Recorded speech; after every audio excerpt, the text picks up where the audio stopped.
Top quality और consistent performance के लिए सिर्फ सिल्वर पंप्स एंड मोटर्स, नाम याद रखना। અમદાવાદ ખાતે જ્યાં રાજપૂત સમાજે ફરી આંદોલનની ચીમકી ઉચ્ચારી છે અને રાજપૂત સમાજની સંકલન સમિતિ ફરી આંદોલન તરફ વળી છે। સંકલન સમિતિએ પડતર પ્રશ્નોના નિરાકરણ માટે અલ્ટિમેટમ આપ્યું છે અને વર્ષ 2021માં સીએમ નિવાસ સ્થાને પ્રશ્નોની રજૂઆત કરી હતી અને રજૂઆત કરેલા પ્રશ્નોનું નિરાકરણ ન આવતા આ અલ્ટિમેટમ આપવામાં આવ્યું છે। ગુજરાત ક્ષત્રિય સમાજ સાથે ઓરમાયું વર્તન થતું હોવાનો દાવો કરાયો છે અને દશેરા સુધીમાં પ્રશ્નોનું નિરાકરણ થાય તેવી માંગ કરવામાં આવી રહી છે। દશેરા સુધીમાં પ્રશ્નોનું નિરાકરણ ન આવે તો બેઠક પણ બોલાવવામાં આવશે અને રાજ્યભરમાં બેઠક બોલાવી આગળની રણનીતિ પણ તૈયાર કરવામાં આવશે। રાજપૂત સમાજની સંકલન સમિતિએ સીએમ ભૂપેન્દ્ર પટેલને આ અંગે પત્ર લખ્યો છે। રાજપૂતની સંકલન સમિતિની બેઠક બોલાવવામાં આવશે, રાજ્યભરમાં બેઠક બોલાવી આગળની રણનીતિ તૈયાર કરવામાં આવશે। મહત્વનું છે કે પડતર જે માંગો 2021માં તેઓએ મૂકી હતી તેનું હજી સુધી નિરાકરણ આવ્યું નથી અને નિરાકરણ ન આવ્યા બાદ હવે આંદોલનની ચીમકી ઉચ્ચારવામાં આવી છે। વધુ વિગતો સાથે અમારા સહયોગી જય જોડાઈ ચૂક્યા છે ફોનલાઈન પર। જય, જે રીતે આંદોલનની ચીમકી ફરીથી એકવાર ઉચ્ચારવામાં આવી છે રાજપૂત સમાજ દ્વારા અને કહેવાય છે કે 2021ની જે માંગણીઓ હતી તે હજુ સુધી સંતોષાઈ નથી।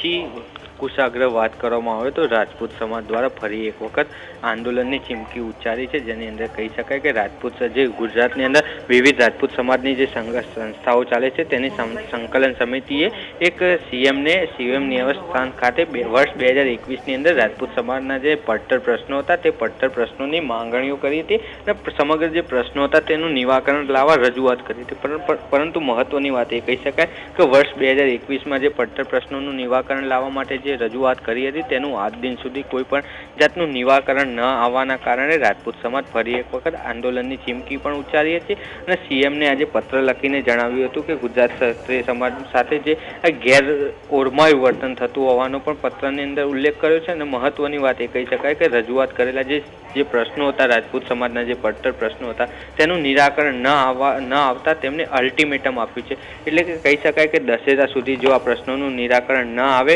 તો આગામી સમયની અંદર રાજપૂત સમાજના જે સંકલન સમિતિ છે તેની બેઠક બોલાવવામાં આવે છે। બેઠક બોલાવ્યા બાદ આગળની જે છે તે રણનીતિ તૈયાર કરવામાં આવશે। મહત્વની વાત એ કહી શકાય કે રાજ્ય સરકારને તેમજ સીએમ ભૂપેન્દ્ર પટેલને સંબોધીને આ પત્ર લખવામાં આવ્યો હતો સંકલન સમિતિ દ્વારા અને પત્રની અંદર ઉલ્લેખ કરવામાં આવ્યો છે કે દશેરા સુધીમાં સમગ્ર જે રાજપૂત સમાજના પડતર પ્રશ્નો હતા તેનું નિરાકરણ લાવવામાં આવે। આ પત્રની અંદર વાત કરવામાં તો પત્રમાં સીએમ ભૂપેન્દ્ર પટેલને સંબોધીને પત્ર લખ્યો છે। તેની સાથે કહી શકાય કે જે રાજપૂત સમાજના અગ્રણી અને અત્યારે હાલ રાજ્ય સરકારની અંદર મંત્રી તરીકે બલવંતસિંહ રાજપૂત તેમજ ગૃહ રાજ્યમંત્રી હર્ષ સંઘવી સહિત તેમજ ક્ષત્રિય સમાજના સમગ્ર જે રાજકીય આગેવાનો છે તે લોકોને પણ આ પત્ર રવાના કરવામાં આવ્યો છે। એટલે કહી શકાય કે રાજપૂત સમાજની જે સંકલન સમિતિ છે તે ફરીથી એક વખત આંદોલનની ચીમકી ઉચ્ચારી છે। અગાઉ પણ જે પરસોત્તમ રૂપાલાના નિવેદન બાદ સમગ્ર રાજ્યની અંદર જે આંદોલન થયું હતું ત્યારબાદ સમગ્ર મામલો થાળે પડ્યો હતો, ત્યારબાદ અત્યારે ફરીથી જે છે તે આંદોલન શરૂ થઈ રહ્યું હોય તેવા એંધાણ દેખાઈ રહ્યા છે। સીએમ ભૂપેન્દ્ર પટેલને પત્ર લખ્યો અને પત્રની અંદર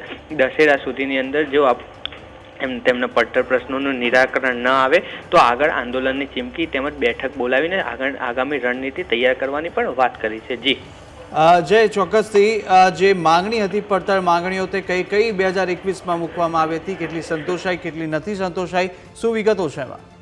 અંદર વાત કરવામાં તો રાજપૂત સમાજના યુવાનોને પડતી હાલાકી હોય તેમજ રાજપૂત સમાજના સાથે કોઈ પણ જાતનું જે અવગણના થતી હોય તે તમામ જે રાજપૂત સમાજના હિત માટેની તે વાતો હતી તે તમામ વાતો હતી તે સીએમ ભૂપેન્દ્ર પટેલના નિવાસસ્થાને વર્ષ 2021ની અંદર વાત કરવામાં તો 8-10ના રોજ તે લોકોને રજૂઆત કરવા સંકલન સમિતિ રૂબરૂ ગયા હતા અને રૂબરૂમાં સીએમ ભૂપેન્દ્ર પટેલને રજૂઆત કરી હતી। પરંતુ રજૂઆત કર્યા બાદ પણ આજ દિન સુધી પડતર માંગણીઓની જે નિરાકરણ ન આવવાના કારણે આજે ફરીથી એક વખત પત્ર લખ્યો છે અને પત્ર લખ્યા બાદ કહી શકાય કે દશેરા સુધી જે છે તે આ પડતર પ્રશ્નોનું નિરાકરણ લાવવા માટે સીએમ ભૂપેન્દ્ર પટેલને અલ્ટિમેટમ આપ્યું છે।